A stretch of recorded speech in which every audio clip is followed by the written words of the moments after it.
하나님은 이스라엘 민족에게 말씀, 즉 율법을 주셨습니다. 하나님의 말씀을 안다는 그 사실만으로도 그들은 고귀한 백성이 되었고, 그것을 받았다는 사실만으로도 그들은 신성해졌던 것입니다. 율법이 주어졌을 때 그것을 소유하는 것만으로도 이스라엘은 인간을 넘어선 상태로 높아졌다고 일부 박식한 유대교 사상가들은 생각했다고 합니다. 그러나 이스라엘 자손들은 하나님의 말씀을 지키는 데 실패하고 말았던 것입니다. 아론은 진해성 기슭에서 금송아지를 만들어 세웠고, 그 뒤에도 상황은 크게 나아지지 않았던 것입니다. 그들은 계속해서 율법을 지키지 못했던 것입니다. 그들이 바벨론에 유배된 이유가 바로 하나님의 말씀을 지키지 못했던 것입니다. 이것이 구약 성경 전체가 말하고 있는 내용입니다. 오늘 본문에는 유대인들이 예수님의 말씀을 듣고 예수님을 돌려치려고 했습니다. 10장 32에서 33절입니다. 예수께서 대답하시되 내가 아버지로 말미암아 여러가지 선한 일로 너희에게 보였거늘 그 중에 어떤 일로 나를 돌로 치려 하느냐.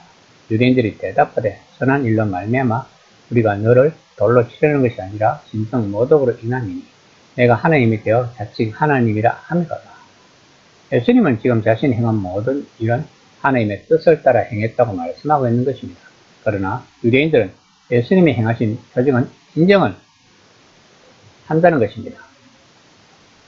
다만 사람이면서 하나님이라고 주장하는 것, 즉 인성 모독이라는 것입니다.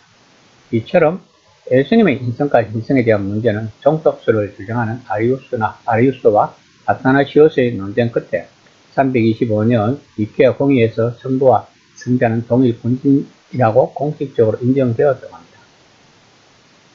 10장 34에서 36절입니다. 예수께서 이르시되 너희 율법에 기록된 바 내가 너희를 신이라 하였노라 하지 아니하였느냐. 성경은 피하지 못하나니 하나님의 말씀을 받는 사람들은 신이라 하셨거늘 하물며 아버지께서 거룩하게 하사 세상에 보내신 자가 나는 하나님의 아들이라 하는 것으로 너희가 어찌 신성 모독을 하느냐. 본문은 시편 82편 6에서 7절을 인용했습니다. 내가 말하기를 너희는 신들이며 다 지존자의 아들들이라 하였으나 그러나 너희는 사람처럼 죽으며 고관의 하나같이 넘어지리로다. 예수님 시대의 박식한 유대교 사상가들은 이 시편의 본문이 시내산의 이스라엘 자손들에게 관한 것이라고 여겼다고 합니다. 하나님은 특정 집단을 직접 거명하시면서 그들이 특별한 신분을 지녔다고 주장하지만 거기에 걸맞게 살지 못했다는 것입니다. 그런데 이들의 신분이 바로 신이라는 것입니다. 본문에서 성경은 피하지 못하나니는 율법을 가리키는 것이 아니라 시편 82편의 구절을 가리키는 것으로 보아야 합니다.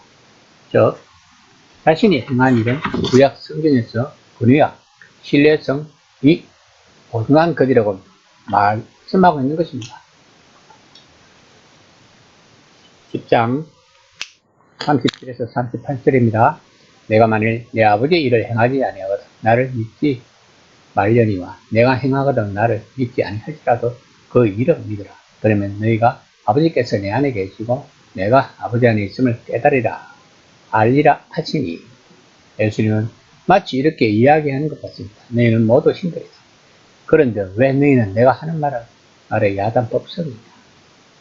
그러나 그 당시 유대인들의 입장에서 유일하신 한 분, 참 하나님만을 예배하고 경배하는데 산낱 인간에 불과한 자가 자신이 하나님과 같다고 하니 그들의 입장에서는 진성모독이라는 것입니다. 진성모독은 돌로 쳐서 죽여야 하는 것이 율법인 것입니다. 예수님은 그들을 피해 요단강 건너 요한이 처음 세례를 베풀던 곳으로 가셨습니다. 10장 41에서 42절입니다. 많은 사람이 왔다가 말하되 요한은 아무 표적도 행하지 아니하였으나 요한이 이 사람을 가리켜 말한 것은 다 참이라 하더라. 그리하여 거기서 많은 사람이 예수를 믿었습니다. 이곳은 베레아나 데가볼리 지방으로서 유대인들에게 배척을 당하신 예수님은 공생애를 시작한 곳으로 다시 돌아와 머무셨습니다. 기록되어 있지는 않지만 예수님은 이곳에서 말씀을 전하시면서 표적도 행하셨을 것입니다. 예루살렘의 공식 종교인 협회는 예수님의 주장에 난색을 표명했던 반면 요단강 넘어 있는 그 땅의 시골 백성들은 올바른 결론을 내릴 수 있었던 것입니다. 아마도 그들은 잃을 것이 없었기 때문일 것입니다. 그들은 세례자 요한이 예수님에 대해 했던 말을 알았고 그 말이 실현되고 있음을 알았던 것입니다. 이것은 오늘날 우리들에게도 적용되는 것입니다. 우리도 그들처럼 열려있고 연약한 시선으로 예수님을 바라보며 스스로 올바른 결론을 내릴 준비가 되어 있어야 하는 것입니다. 그래야만 우리는 진정으로 예수님에게 한 걸음 다가갈 수 있을 것입니다. 이 시간 나는 복음을 열려있는 마음으로 받아들이고 있는지 한번 생각해보는 시간이 되었으면 합니다.